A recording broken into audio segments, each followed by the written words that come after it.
Hilaw na saba gawing crunchy para masarap pang merienda. Ako niyan guys, piniprito ko lang siya sa mantika. Ayan.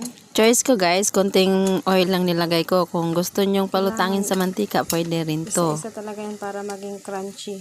So ayan o. Okay na to, luto na to.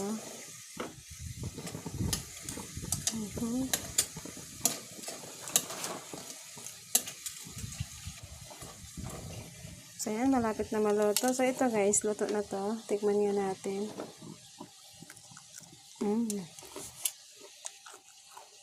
Crunchy. Ito na guys, so tatanggalin ko na. Ito ay luto na guys. So baliktarin natin yan. Maliit. So patayin na natin ang ating kalan kay tapos na tayo. Ayan.